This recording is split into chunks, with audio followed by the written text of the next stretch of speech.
Hello साथियों, hello guys, आप सभी को नमस्कार। I am Mahipal sir. देखो प्यारे साथियों, आज हम आपको समझाते हैं कक्षा 9 के गणित के बारे में कुछ ऐसे महत्वपूर्ण सवाल जो आपके पेपर के लिए बड़े इंपॉर्टेंट हैं और 70% से भी ज़्यादा यानी कि 80% मान के चलो ये आपको पेपर में मिल सकते हैं। आप जो है ऐसे क्वेश्चनों को अच्छे तरीके से तैयार करें। कुछ महत्वपूर्ण टिप्स, कुछ महत्वपूर्ण सवाल हम आपको कैसे बताने जा रहे हैं इस वीडियो में, जो आपके लिए बड़े मोस्ट इम्पोर्टेंट हैं। जैसे प्रश्न दिया हुआ है, निम्न को पी बटा क्यू के रूप में लिखो। जैसे मान लो हमारे पास कोई नंबर दिया हुआ है 0.6, इसके ऊपर बार है 0.47, केवल 7 के ऊपर बार है। तो ऐसे नंबर को जो है पी बटा क्यू के रूप में हमें लिखना है। तो हमको इसको जो है आपको समझा रहे, तो पी बटा क्यू के रूप में इसको लिखना है। तो जो नंबर हमारे पास दिया हुआ है 0.6 दिया हुआ है पहला। अब देखिए ऐसे नंबर को शॉर्ट विधियाँ हैं बहुत सारी, लेकिन आपको पेपर में जो है एकेडमिक नंबर लेने के लिए आपको जो है लॉन्ग विधि का ही प्रयोग करना है। इसके कंप्लीट जो मेथड है उसका यूज करना है। शॉर्ट विधियाँ जो है प्यारे छात्रों वो कंपटीशन में काम आती हैं। शॉर्ट वीडियो की बहुत सारी वीडियो आपके पास हैं, आप चैनल पर जाकर देख सकते हैं। अब देखिए 0.6 के ऊपर बार लगा हुआ है। बार का मतलब है कि ये संख्या कितनी बार आई हुई है, कोई गिनती नहीं है। 0.6 6 6 6, तो इस तरीके से जो है संख्या बहुत बार आई हुई है। तो इस संख्या को जो है मानते हैं, मान लिया कि x बराबर ये हो गया आपके पास 0 पॉइंट, जो संख्या बार बार आई हुई है 6 वो, ये आपका समीकरण नंबर 1 हो गया। अब इसमें जो है आपको ध्यान रखना है कि बार जो है हमारा वो केवल एक नंबर के ऊपर लगा हुआ है। जब एक नंबर पर बार है तो हमें जितनी संख्या होगी उतने ही 10 से गुणा करनी है। तो बार जो है वो केवल एक नंबर पे है, तो बार हटाने के लिए दशमलव जो है यहाँ से यहाँ लाने के लिए हमें केवल 10 से गुणा करनी है। यानी कि समीकरण में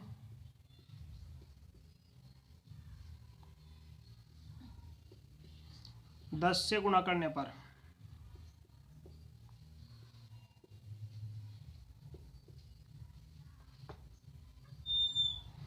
इस समीकरण में जो है हम 10 से गुणा करते हैं।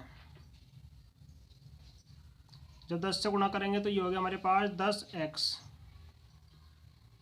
बराबर, जब 10 से इधर गुणा करेंगे तो पॉइंट जो है हमारी वो एक अंक इधर चली जाएगी।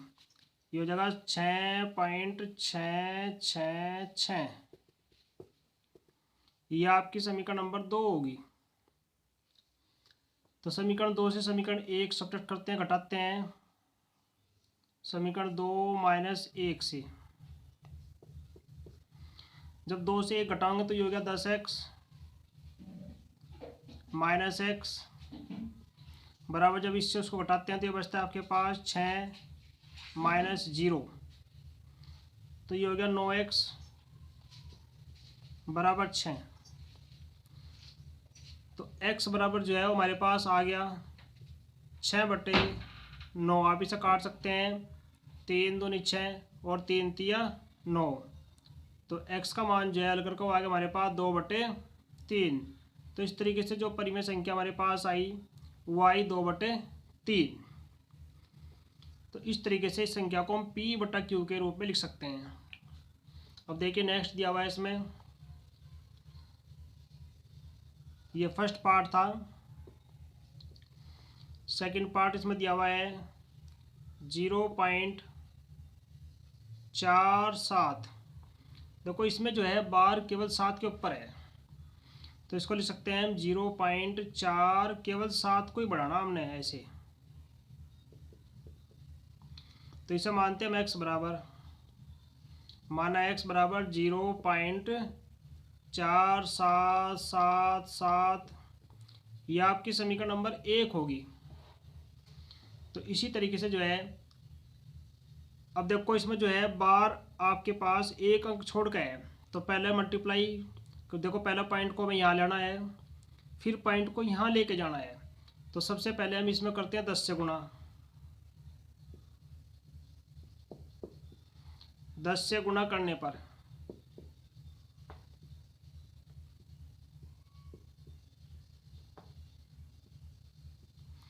जब 10 से इसमें गुणा करेंगे तो ये हो गया 10x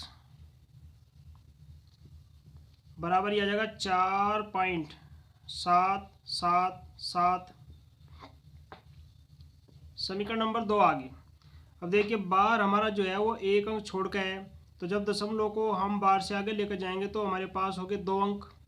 तो मल्टीप्लाई करते हैं हम 100 से, यानी कि समीकरण 1 में 100 से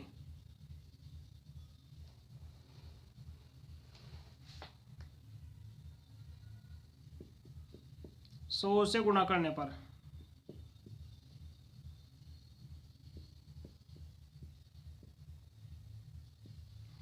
सौ से जब इसमें समीकरण 1 में जब 100 से गुणा करते हैं हमारी समीकरण नंबर 1 है, तो दशमलव जो है हमारे 2 अंक पार करेगी। तो ये समीकरण आ गई हमारे पास 100x बराबर ये आ गया 47.777।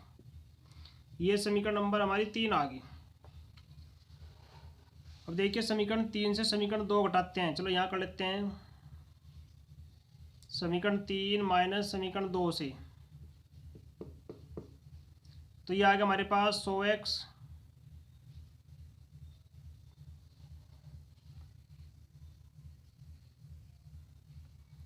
और माइनस 10x बराबर 47 और माइनस 4। ये बच गया आपके पास 90x बराबर ये बच गया आपके पास 43। तो x बराबर आ गया 43/90। तो इस तरीके से जो है नंबर को P/Q के रूप में लिखते हैं। अब देखिए नेक्स्ट, देखिए प्रश्न दिया हुआ है। अगला प्रश्न है नंबर 2, गुणनखंड करो। पहला दिया है 12x की 2 माइनस 7x प्लस 1, दूसरा x की 3 माइनस 2x की 2 माइनस x और प्लस 2। तो हमें जो है ऐसे प्रश्नों के गुणनखंड करने हैं, तो ध्यान रखना। देखो फर्स्ट हल करते हैं। ये दिया हुआ आपके पास 12x की 2 माइनस 7x और प्लस 1। देखो 12 की 1 से गुणा करते हैं। अगर यहाँ कोई नंबर नहीं है तो हम केवल इसके गुणनखंड करते हैं, लेकिन अगर यहाँ नंबर है तो 12 की पहले 1 से गुणा करेंगे, 12 का 12, फिर 12 के ऐसे गुणनखंड करेंगे जो 7 आ जा। तो गुणनखंड हो गए 4 तिया 12। इस चिन्ह का हमें ध्यान रखना है।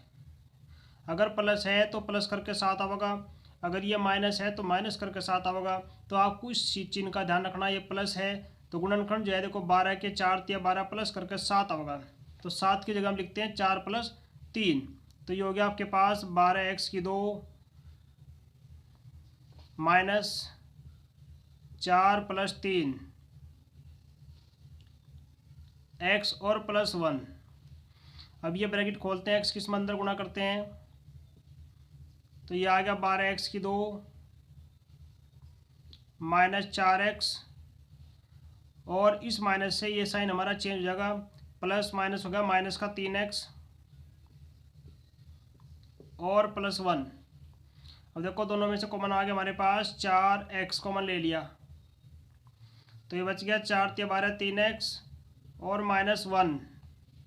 माइनस याद देखो दोनों में कोई संख्या ऐसी नहीं है जिसको हम कॉमन ले सकें। तो जब कोई संख्या नहीं है तो वहाँ से एक कॉमन लेते हैं। इस माइनस की वजह से ये चिन्ह जो है वो आपका माइनस का हो जाएगा। तो ये हो गया 3x - 1।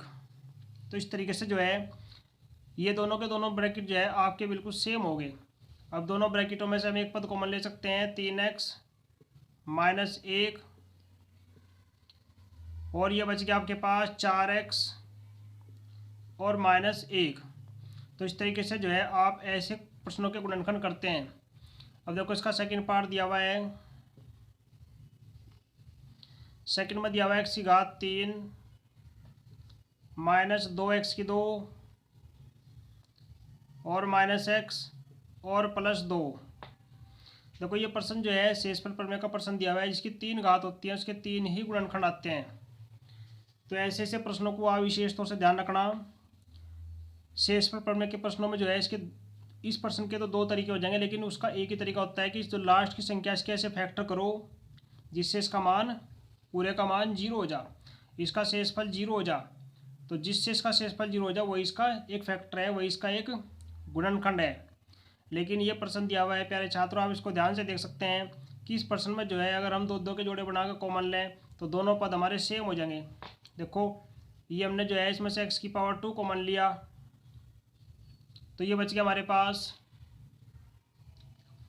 x minus 2।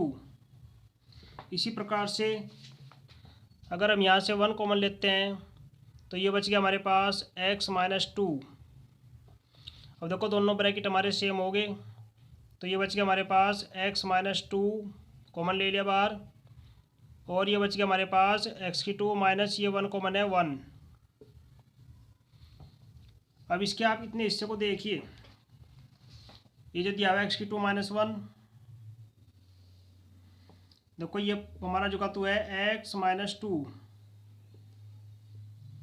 और x की 2 माइनस 1 को हम लिख सकते हैं x की पावर 2 माइनस 1 की पावर 2। अब ये पहला पद तो हमारा जो धातु है x माइनस 2। अब आप इसे देखिए, इसे जो है वर्ग का अंतर हो गया, एक बार हम प्लस कर सकते हैं और एक बार इसको हम माइनस करते हैं, तो इस तरीके से जो है ये इसका आंसर हो गया। ये सिंपल था, लेकिन अगर बड़ा क्वेश्चन है कोई तो हमें शेषफल प्रमेय के हिसाब से उसको हल करना है। अब देखिए नेक्स्ट, देखिए जैसे ये प्रश्न दिया हुआ है x प्लस 4 x प्लस 10 हम इस संख्या के आपस में गुणा करते हैं, तो गुणा करते टाइम आपको ध्यान रखना है ऐसे प्रश्नों का कि ये जो दोनों के दोनों में आप देखिए दोनों में साइन सेम है, पहले पद भी सेम है लेकिन अगले पद अलग अलग हैं, तो आप जो है पहले एक पद की दोनों में मल्टीप्लाई करिए, यानी पहले x की मल्टीप्लाई करते हैं हम अगले ब्रैकेट में x प्लस 10 में, और प्लस 4 की मल्टीप्लाई करते हैं फिर ब्रैकेट में x प्लस 10 में, तो ये हो गया हमारे पास, जब x तक गुणा करेंगे x की पावर 2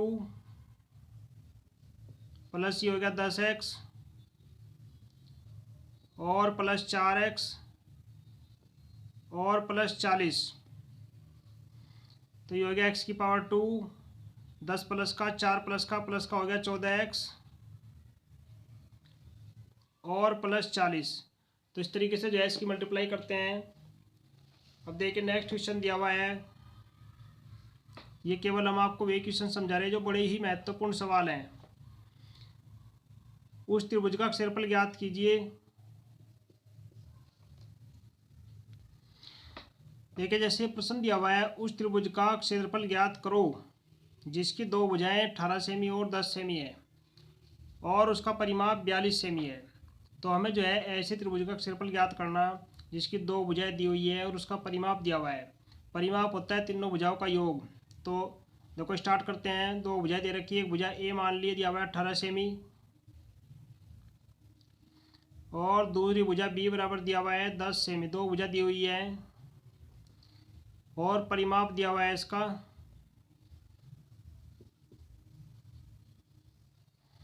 बराबर है 42 सेमी।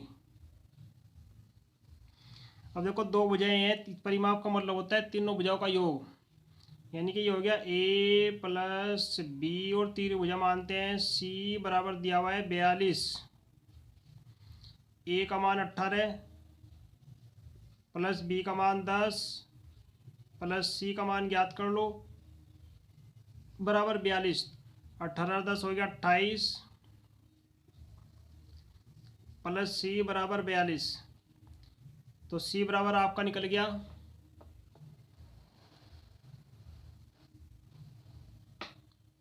42 माइनस 28,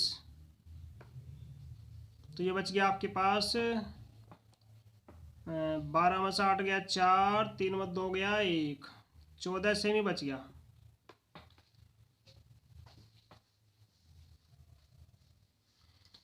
तो देखो ये 14 सेमी आ गया, तो अब निकालते हैं हम एस, अर्ध परिमाप बोलते हैं इसको। ये होता है a प्लस बी प्लस सी बटा 2, यानी कि 42 बटे 2 बराबर ये आ गया 21 सेमी। अब देखो त्रिभुज का क्षेत्रफल निकालने के लिए इसमें तीनों भुजाएं दी है, हमें यूज करना है के का हीरोन फार्मूले का। तो एरिया आपके पास आ गया, त्रिभुज का एरिया बराबर हो गया फार्मूला हीरोन का एस एस माइनस ए, एस माइनस बी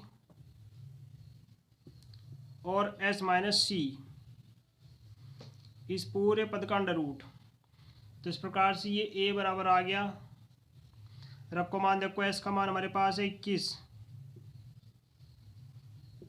21 माइनस ए का मान हमारे पास है 18, ये पूरे पद का अंडर रूट होगा,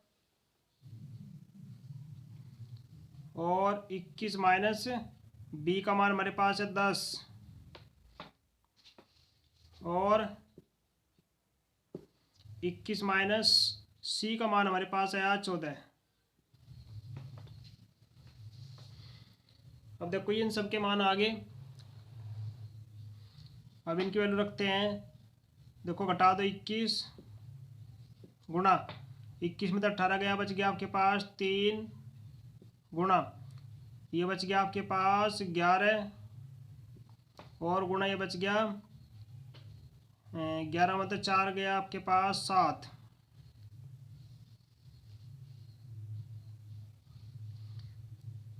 अब देखो इसके गुणनखंड कर लो, 21 को लिख सकते हैं 3 गुणा 7 और 3 गुणा 11 और गुणा 7, तो यह हो गया आपके पास। देखो 3 का जोड़ा बन गया, 7 का जोड़ा बन गया, 11 अंदर रह गया, तो 3 गुणा 7 आपका बाहर आ गया,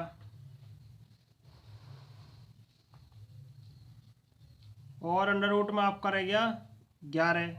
तो आंसर आपका आ गया 7 या 21 अंडर रूट 11, इतने वर्ग सेमी।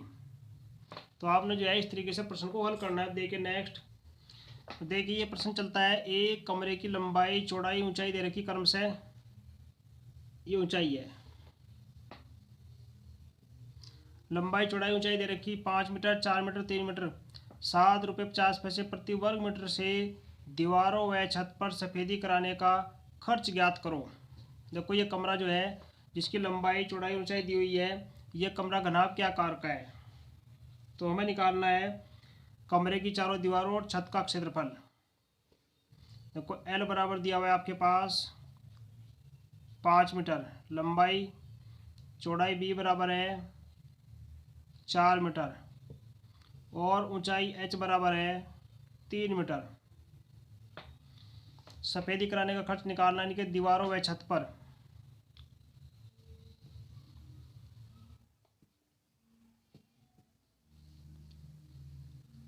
दीवारों व छत पर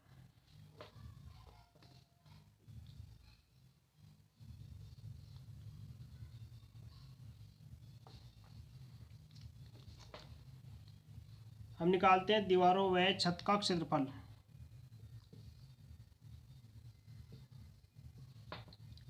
सूत्र हो गया आपके पास 2LB प्लस BH और प्लस HL।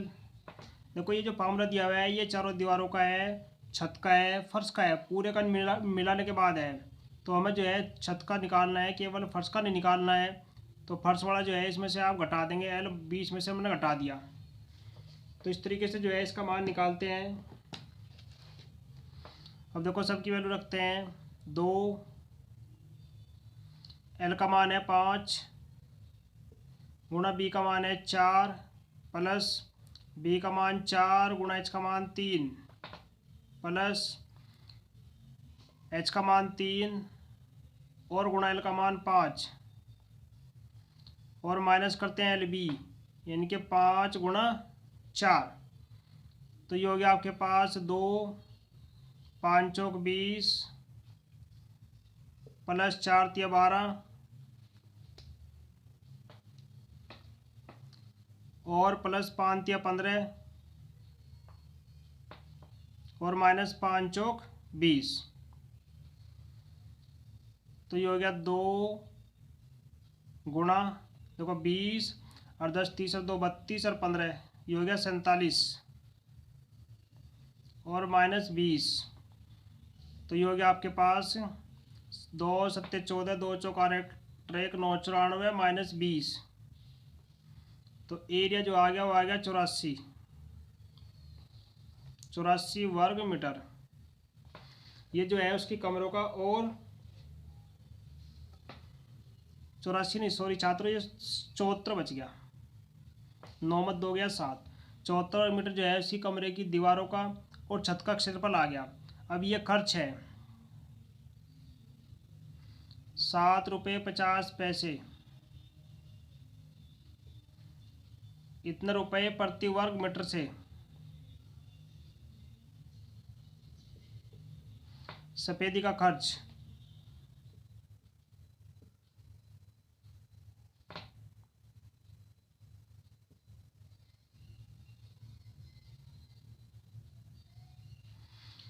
सफेदी का खर्च कितना होगा, 7 से गुणा कर देते हैं, 7 रुपये 50 पैसे और गुणा 74। इन दोनों पदों की जो है आप गुणा करके देखना। जब इनकी गुणा करेंगे तो ये आ जाए आपके पास 555, 0 0, इतने रुपए आ गया। तो ये जो है इसका आंसर हो गया।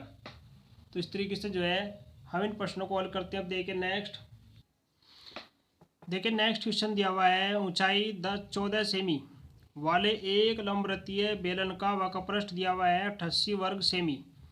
तो हमें बेलन के आधार का व्यास ज्ञात करना है। बड़े इंपॉर्टेंट क्वेश्चन है। देखो बेलन है दिया हुआ है, इसमें बेलन, चलो शुरू करते हैं। ये नाम दिया हुआ है बेलन। जब नाम बेलन है तो बेलन की ऊंचाई h दिया हुआ है बराबर 14 सेमी, और वक्रपृष्ठ दिया हुआ है, वक्रपृष्ठ का फॉर्मूला होता है 2πr/h बराबर ये दिया हुआ है आपके पास 88। तो सबसे पहले हम ज्ञात करते हैं त्रिज्या r, यहाँ सब के मान रख लेते हैं। ये हो गया 2 गुणा पाई का मान 22/7, और गुणा निकालते हैं पहले r, और h का मान है 14 बराबर ये हो गया 88। तो r² बराबर आपके पास आ गया 88 गुणा 7, आपका ऊपर चला गया, और नीचे आ गया 2 गुणा 22 और गुणा 14। अब देखो 22 से कट गया, 22 चौक 88, 2 से कट गया 4 2, तो ये आ गया 7 दूनी 14/14, अर्थात r² बराबर आपका आ गया 1। तो r बराबर जो मान आया वो आपका 1 सेमी आ गया। अब निकालना है हमने क्या, व्यास।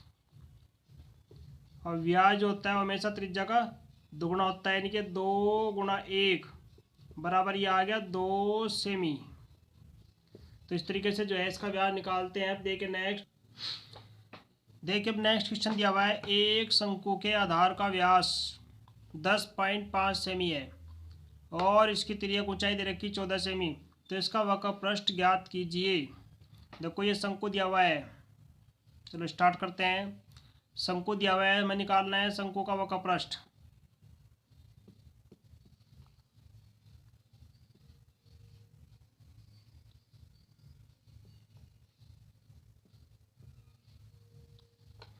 शंकु का वक्रपृष्ठ फॉर्मूला होता है πr/l। आपके पास दिया हुआ है क्या, आधार का व्यास आपके पास दिया हुआ है, यानी कि d बराबर 10.5 सेमी। तो सबसे पहले निकाल लो आप r बराबर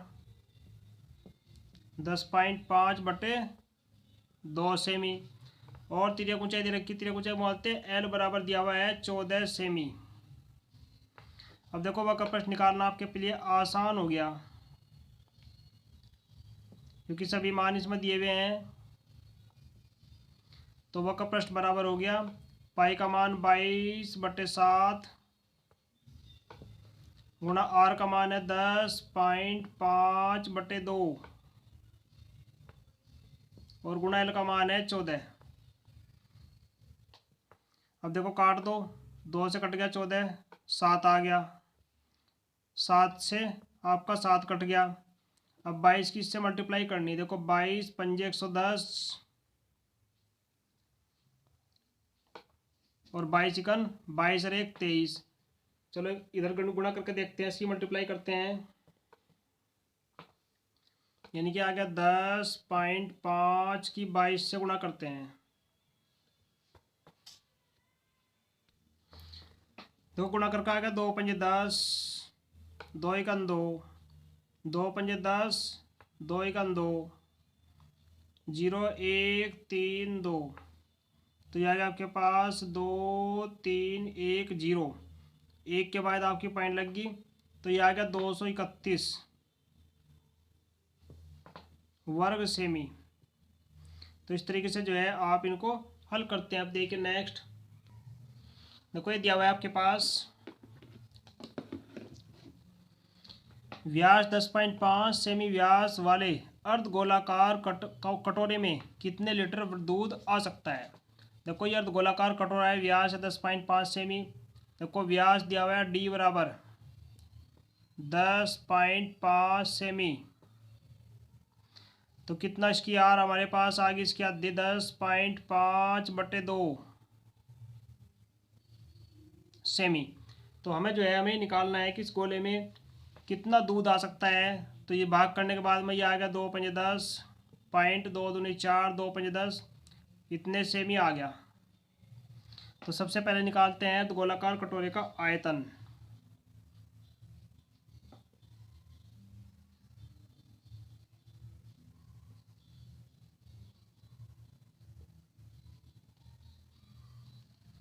अर्धगोलाकार कटोरे का आयतन,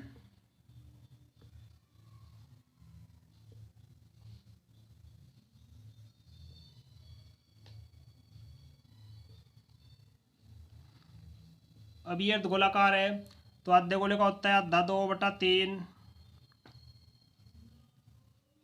पाई आर की 3। अब देखो यहाँ पे मान रखते हैं, तो ये वैल्यू रख दो यहाँ पे 2/3 गुणा पाई का मान है 22/7 और गुणा आर का मान है 5.25। अब ये 3 बार है तो 3 बार लिखना है 5.25 और 5.25। अब देखो इसको काटते हैं, कौन संख्या किससे कटती है चेक करो। ये हो गया 22 दूनी 44 और गुणा 3 से कट जाएगा, देखो 3 एकन 3, 2 3 7 21 और 3 5 15, ये 3 से कट गया। अब देखो ये 7 से कट जाएगा, 0.7 छंग 42 7 7 49 और 7 पंजे 35, तो ये आ गया 1.75 और गुणा 5.25 और गुणा 0.75। तो इस तरीके से जो है जब इन सब की मल्टीप्लाई करेंगे तो ये हमारे पास आ जाएगा 303.1875, इतने घन सेमी आ गया। अब देखो उसने पूछा क्या लीटर में। अब लीटर में निकालने के लिए हमें क्या करना पड़ेगा, इस संख्या को हमें भाग करना है 1000 से।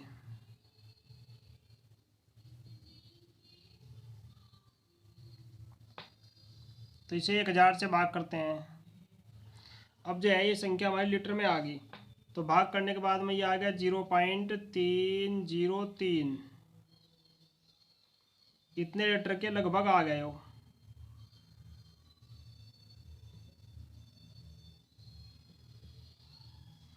तो आप जो है इस तरीके से इसको निकालना है। इससे नेक्स्ट देखो, नेक्स्ट क्वेश्चन दिया हुआ है हमारे पास, गणित की परीक्षा में निम्नलिखित विद्यार्थियों ने 100 में से निम्नलिखित अंक प्राप्त किए। 41 39 48 52 46 62 54 40 96 52 98 40 42 52 और 60। तो हमें जो है इनका माध्य माध्यक और बहुलक ज्ञात करना है। तो सबसे पहले निकालते हैं माध्य।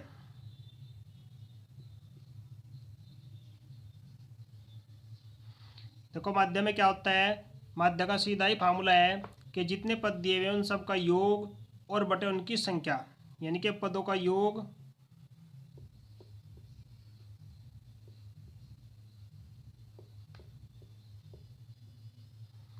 और बटे पदों की संख्या।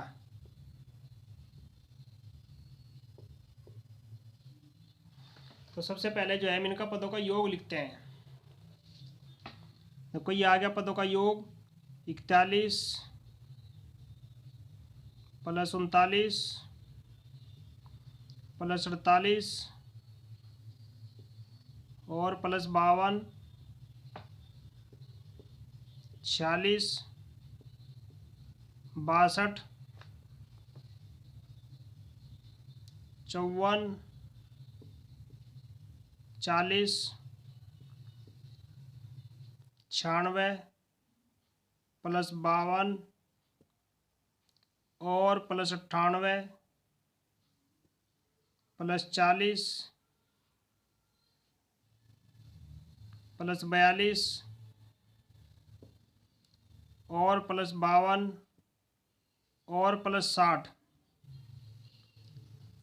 इन सब के बटे में संख्या कितनी, 1 2 3 4 5 6 7 8 9 10 11 12 13 14 15।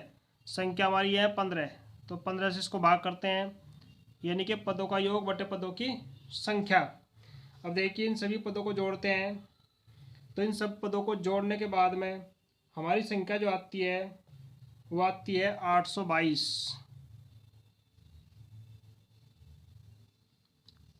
और बटे 15।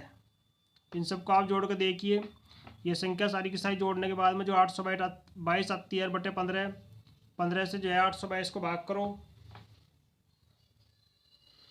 तो ये आ गया 15 पंजे 75। बच गया कितना आपके पास, 12 तो 5 गया 7 और ताड़ लिया 2, 15 चौका 60। तो उसके बाद बच गया 15 अट्ठे, देखो भाग कर लेते हैं यहाँ पे,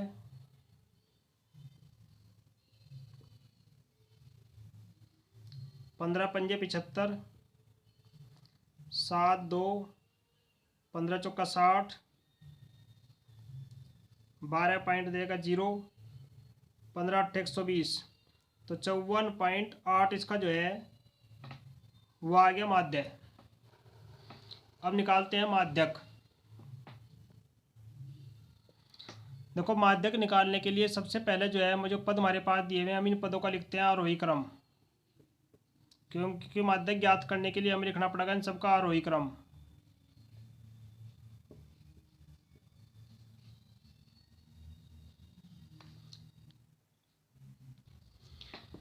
देखिए अब निकालते हैं माध्यक। माध्यक निकालने के लिए हमें जो है सभी संख्याओं को सबसे पहले आरोही क्रम में लिखना है। तो ये सभी नंबर जो है हमने आरोही क्रम में लिखे, 39 40 40 41 42 46 48 52 3 बार है, 54 60 62 96 और 98। तो ये जो है एन हमारे पास दिया हुआ है कितना, 15। अब देखो 15 जो है चेक करते हैं, 15 संख्या हमारी है विषम। हमने जो है आपको सम और विषम के फार्मूले समझा रखे हैं, आप सभी जो है पिछली वीडियो देख करके सभी फार्मूलों को याद कर सकते हैं।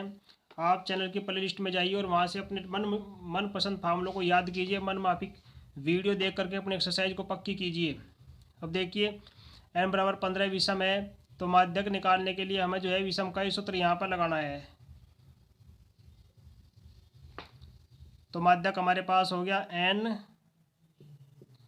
और प्लस 1 बटे 2 पद।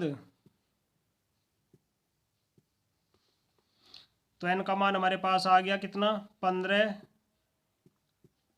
और प्लस 1 बटा 2 वहाँ पद हो गया। 15 और 1 16 बटे 2 वहाँ पद।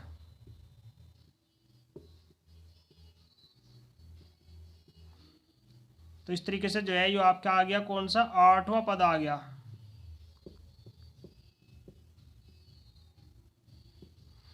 अब ये 8वां पद है, 8वां पद चेक करिए कौन सा बैठा का, देखो 1 2 3 4 5 6 7 8, ये बैठ गया आपके पास 52। तो जो आठों पद आपके पास आ गया 52, यही क्या है इसका माध्यक है। इसे माध्यिका भी बोलते हैं माध्यक को। तो पहले आपने निकाला माध्य, पदों का योग बटे पदों की संख्या, फिर आपने निकाल ली माध्यिका। तो अब निकालते हैं बहुलक।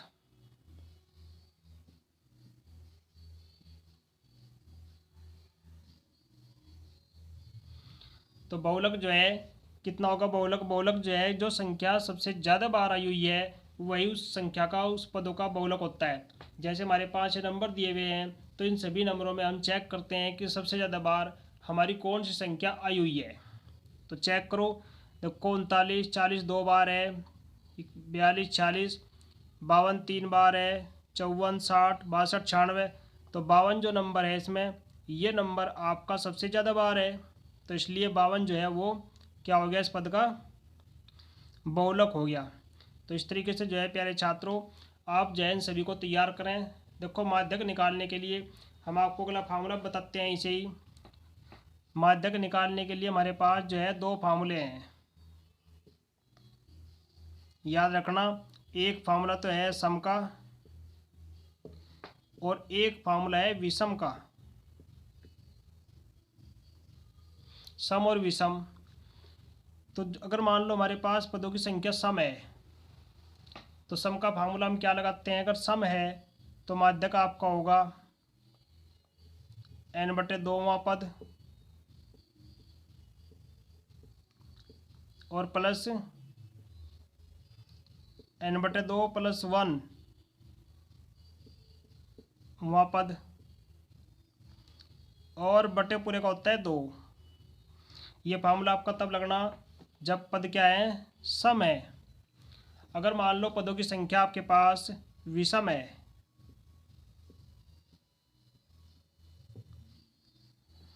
पदों की संख्या अगर आपके पास विषम है तो आपने सूत्र लगाना है n+1/2वां पद।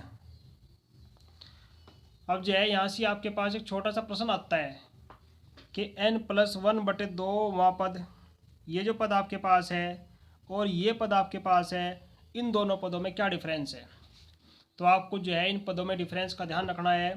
देखो n/2 + 1 और n+1/2, यानी कि यहाँ पे हमने n का आधा करके, n को 2 से डिवाइड करके तब उसमें 1 जोड़ना है, और यहाँ से जो है n में 1 जोड़ने के बाद तब आपको 2 से डिवाइड करना है। तो ऐसे फार्मूलों से जो है आप सावधान रहना, ये दोनों के दोनों टॉपिक अलग अलग होते हैं। तो प्यारे छात्रों इस तरीके से जो है आप इन सभी को अच्छे तरीके से तैयार करते रहें। अब देखो जैसे मान लो हमने ऊपर निकाला था माध्य निकाला था, तो माध्य में हमने क्या काम करा था, माध्य का जो हमारा शॉर्ट फार्मूला है वो ये है σx और बटे n। σx देखो याद रखना, σx का मतलब होता है पदों का योग।